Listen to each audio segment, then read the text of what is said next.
അത് 2 ദിവസത്തിലാണ് അവൻ്റെ ബർത്ത്ഡേ. അപ്പോൾ അവൻ്റെ ബർത്ത്ഡേ എനിക്ക് നാട്ടിൽ വെറുതെ ഒരു ഹോട്ടൽ റൂമൊക്കെ എടുത്ത് അവിടെ ഒരു ഹോളൊക്കെ എടുത്ത് വെറുതെ പൈസ സ്പെൻഡ് ചെയ്ത് കുറേ പേരെ വിളിക്കുന്നു, അവരവസാനം വരുന്നു, അവരവസാനം കൊച്ചിനെ എടുത്തുകൊണ്ട് പോകുന്നു, തിരിച്ചു തരുന്നില്ല. അങ്ങനത്തെ ഒരു സിറ്റുവേഷനൊക്കെ വന്ന് വെറുതെ ഒരു ഒരു ഒരു കോലാഹലം വേണ്ട. കുഞ്ഞിനും അവൻ എത്രയെന്ന് പറഞ്ഞാൽ ഓർത്തിരിക്കാൻ അവനിത് ഓർമ്മയൊന്നും കാണത്തില്ലല്ലോ. അപ്പോൾ വെറുതെ അവിടെ ഒരു അലമ്പ് വേണ്ട എന്ന് വെച്ചിട്ടാണ്. നമ്മളും പിന്നെ അവസാനം എക്സോസ്റ്റഡ് ആയി പോകും. കാരണം എല്ലാ ഗസ്റ്റിനും വന്ന് ഗസ്റ്റ് എല്ലാവരും പോയിട്ടല്ലേ നമ്മൾ ഈ ഹോസ്റ്റ് ചെയ്യുന്നവർക്ക് അവസാനം. ദിയ കൃഷ്ണയുടെ പുതിയൊരു വ്ലോഗ് വന്നിട്ടുണ്ട്. അതിൽ പറഞ്ഞ കാര്യങ്ങളാണ് നിങ്ങളിപ്പോൾ കുറച്ച് ഭാഗം കേട്ടത്. ഇപ്പോൾ സോഷ്യൽ മീഡിയയിൽ മൊത്തം ആ ഒരു കാര്യത്തെക്കുറിച്ചാണ് ചർച്ച. കാരണം കഴിഞ്ഞ ദിവസം അവരുടെ മോൻ്റെ ബർത്ത്ഡേ ആയിരുന്നല്ലോ. ആ ഒരു ബർത്ത്ഡേ പാർട്ടിക്ക് പിന്നാലെ ദിയ പറഞ്ഞ ഈ ചില കാര്യങ്ങളാണ് ഇപ്പോൾ വലിയ വിവാദമായിരിക്കുന്നത്. അവർ ഈ ബർത്ത്ഡേ പാർട്ടിക്ക് ഭർത്താവ് അശ്വിൻ്റെ വീട്ടുകാരെ ആരെയും വിളിച്ചില്ല. ദിയയുടെ അച്ഛനും അമ്മയും അനിയത്തിമാരും മാത്രമുള്ള ഒരു കുഞ്ഞു പരിപാടിയാക്കി അത് ഒതുക്കി. അതിൽ അപ്പച്ചിയെ മാറ്റി നിർത്തി ഒരു കോൺട്രവേഴ്സിയും ഉണ്ടാക്കി. അതിനെപ്പറ്റി നമ്മൾ ഇതിനു മുമ്പ് ഒരു വീഡിയോ ഇട്ടിരുന്നല്ലോ. ഇപ്പോഴത്തെ പ്രശ്നം അതല്ല. അശ്വിൻ്റെ അച്ഛനും അമ്മയ്ക്കും അവരുടെ ആദ്യത്തെ പേരക്കുട്ടിയെ ഒന്നാം പിറന്നാൾ ആഘോഷിക്കാൻ എന്നത് കാണാൻ ആഗ്രഹം കാണില്ലേ? പക്ഷേ അവരെ പൂർണ്ണമായിട്ട് ഒഴിവാക്കി. ഇതിനൊരു ന്യായീകരണവുമായാണ് ദിയ വ്ലോഗിൽ വന്നത്. അതാണ് ആളുകളെ ഏറ്റവും കൂടുതൽ ദേഷ്യം പിടിപ്പിച്ചത്. അതിൻ്റെ ബാക്കി കുറച്ച് ഭാഗങ്ങൾ കൂടിയുണ്ട്. അത് ഞാനിവിടെ വെക്കാമേ. എടുത്ത് പോയിട്ടേ നമുക്ക് ഇറങ്ങാൻ പറ്റത്തുള്ളൂ. അപ്പോൾ എനിക്ക് അത് ആലോചിച്ചപ്പോൾ തന്നെ ഞാൻ ട്രോമറ്റൈസ്ഡ് ആയിപ്പോയി. അശ്വിനാവുന്നൊക്കെ മാറ്റിവിടും.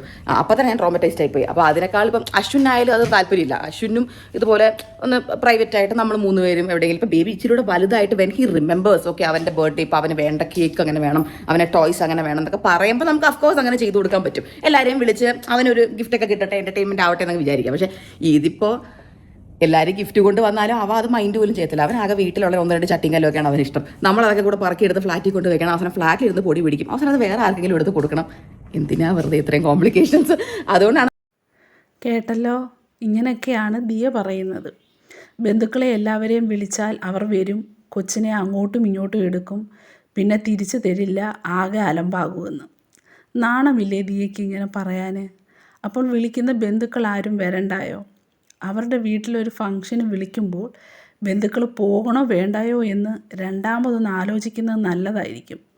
കാരണം ഇങ്ങനെയല്ലേ പറയുന്നത്, ബന്ധുക്കൾ വന്നാൽ അലമ്പാകുമെന്ന്. എല്ലാ ബന്ധുക്കളും വരുന്നത് കുഞ്ഞിന് വലിയ അസ്വസ്ഥതയും ക്ഷീണവും ഉണ്ടാക്കും. അതുകൊണ്ടാണ് പോലും വീട്ടുകാരെ മാത്രം വിളിച്ച് ചടങ്ങ് തീർത്തത് എന്ന്. അതുമാത്രമല്ല, ഈ ചെറിയ പ്രായത്തിൽ ചെയ്യുന്ന ആഘോഷങ്ങളൊന്നും കുട്ടികൾക്ക് ഓർമ്മ ഉണ്ടാവില്ലെന്ന്. അത് ശരിയാണ്. പക്ഷേ ഇതുപോലെയുള്ള ചെറിയ ആഘോഷങ്ങളല്ലേ നമുക്ക് പിന്നീട് ഓർക്കാൻ പറ്റുന്ന മെമ്മറീസ്. അതൊരു സന്തോഷമല്ലേ? പിന്നെ ദിയ പറയുന്നത് വരുന്നവർ തരുന്ന സമ്മാനങ്ങളൊക്കെ ഒടുവിൽ ഉപയോഗമില്ലാതെ പൊടി പിടിച്ച് കിടക്കുമെന്ന്. അതുകൊണ്ട് ഇതിനൊക്കെ കാശ് കളയുന്നതിനേക്കാൾ നല്ലത് കുഞ്ഞിനെയും കൂട്ടി ഫോറിൻ ട്രിപ്പ് പോകുന്നതൊക്കെയാണെന്നാണ് ദിയ പറയുന്നത്. ഇത് കേട്ടതോടെ സോഷ്യൽ മീഡിയ ചുമ്മാതിരിക്കുമോ? നല്ല അസൽ ട്രോളും വിമർശനവുമാണ് വരുന്നത്. സ്വന്തം ബന്ധുക്കളും സുഹൃത്തുക്കളും സ്നേഹം കൊണ്ട് കുഞ്ഞിനെ എടുക്കുന്നതിനെയാണോ ഈ കൊച്ചിനെ എടുത്താൽ തിരിച്ചു തരില്ല, അലമ്പാകൂ എന്നൊക്കെ പറഞ്ഞ് കുറ്റപ്പെടുത്തുന്നത്? അതെന്താ, നിൻ്റെ ബന്ധുക്കൾ കുട്ടികളെ തട്ടിക്കൊണ്ടു പോകുന്നവരാണോ എന്നാണ് ആളുകൾ ചോദിക്കുന്നത്. അത് ശരിയല്ലേ? കുഞ്ഞുങ്ങളെ കാണാൻ വരുന്നവരും എടുക്കുന്നവരും എല്ലാം കുഞ്ഞുങ്ങളെ തട്ടിക്കൊണ്ടു പോകാൻ വരുന്നവരാണോ? അതുപോലെ ദിയയുടെ ഇരട്ടത്താപ്പും ആളുകൾ തുറന്നു പറയുന്നുണ്ട്. സമ്മാനങ്ങൾ പൊടിപിടിച്ച് കിടക്കുമെന്ന് പറയുന്ന ദിയ ഇതേ കാര്യം തന്നെയാണ് ദിയ സ്വന്തം വ്ലോഗിലൂടെ ഗിഫ്റ്റുകൾ അൺബോക്സ് ചെയ്യുന്നതും പ്രൊമോഷനുകൾ ചെയ്യുന്നതും. ഇത് എന്ത് ഇരട്ടത്താപ്പാണെന്നാണ് ആളുകൾ ചോദിക്കുന്നത്. പിന്നെ ഏറ്റവും വലിയ വിഷമം എന്ന് പറയുന്നത് ഒന്നാം പിറന്നാൾ എന്നത് കുഞ്ഞിന് ഓർമ്മയുണ്ടാകാൻ വേണ്ടി മാത്രമല്ലല്ലോ.